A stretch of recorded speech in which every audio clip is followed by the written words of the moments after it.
যারা এসএসসি 2026 পরীক্ষায় অংশগ্রহণ করছো, তোমাদের বাংলা প্রথম পত্র ও দ্বিতীয় পত্র খাতার নাম্বারে তোমরা কী কী সুবিধা পাবে, যে বিষয়টা তোমরা অধিকাংশ শিক্ষার্থী জানো না, তাই সম্পূর্ণ ভিডিওটি তোমাদের জন্য খুবই জরুরি। দেখো শিক্ষার্থীরা, তোমাদের এসএসসি পরীক্ষা 2026-এ তোমরা বাংলায় কী সুবিধা পাবে। দেখো, বাংলা প্রথম পত্রে তোমরা জানো যে সৃজনশীল আছে এবং সেই সাথে তোমাদের প্রশ্ন থাকে। তো সৃজনশীল প্লাস প্রশ্নে তোমাদের 70 নম্বরের মধ্যে 23 পেলে পাস, আর এমসিকিউতে 30-এর মধ্যে 10 পেলে পাস, তোমরা এটাই জানো। আর বাংলা দ্বিতীয় পত্রে তোমরা জানো যে তোমাদের লিখিত অংশে 70-এর মধ্যে 23 পেতে হবে, আর এমসিকিউতে 30-এর মধ্যে 10 পেতে হবে, তাহলেই পাস করবে। শিক্ষার্থীরা তোমাদেরকে জানিয়ে দিই, এই বিষয়টা ভুল। তোমরা ঠিকই শুনেছো, তোমাদের বাংলা প্রথম পত্র দ্বিতীয় পত্রে কিন্তু এই বিষয়টা রাখা হবে না। তো তোমাদের কী রকম হবে দেখো শিক্ষার্থী, তোমাদের এসএসসি 2026 পরীক্ষায় বাংলা প্রথম পত্র দ্বিতীয় পত্র দুইটার একসাথে নাম্বার হবে, অর্থাৎ বাংলা প্রথম পত্র দ্বিতীয় পত্র দুইটা মিলে একসাথে নাম্বার হবে। এক্ষেত্রে তোমাকে রেজাল্টের সময় কিন্তু তুমি বাংলা প্রথম পত্রে কত পেয়েছো, বাংলা দ্বিতীয় পত্রে কত নাম্বার পেয়েছো, এটা আলাদাভাবে কিন্তু দেখানো হবে না।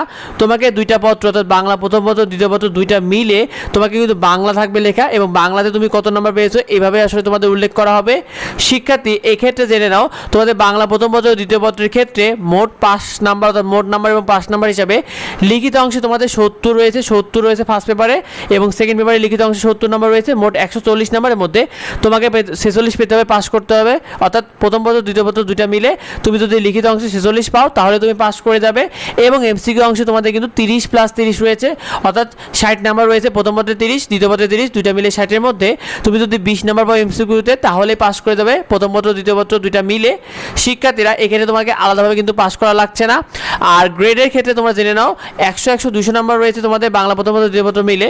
তো গ্রেডের ক্ষেত্রে তুমি যদি এ প্লাস পেতে হয় তোমাকে 160 নাম্বার পেতে হবে, এ গ্রেড পেতে হলে 140 বা 159 পেতে হবে, অর্থাৎ 140 থেকে 159 পেলে তুমি এ গ্রেড। এ মাইনাস পেতে হলে তুমি 120 থেকে 139 পাও দুইটা মিলে, তাহলে তোমার এ মাইনাস।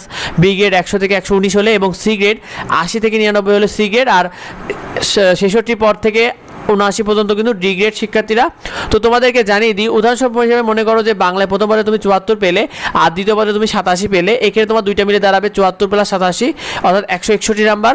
তুমি কিন্তু এক্ষেত্রে এ প্লাস পাবে, কারণ 160-এর বেশি পেলে কিন্তু এ প্লাস পাওয়া যায়।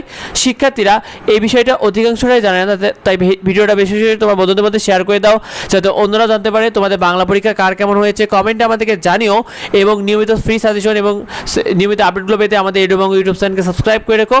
এডুবঙ্গের যে ফেসবুক পেজ রয়েছে এটাকে ফলো দিয়ে রেখো। দেখা হয় পরবর্তী ভিডিওতে। ধন্যবাদ সবাইকে।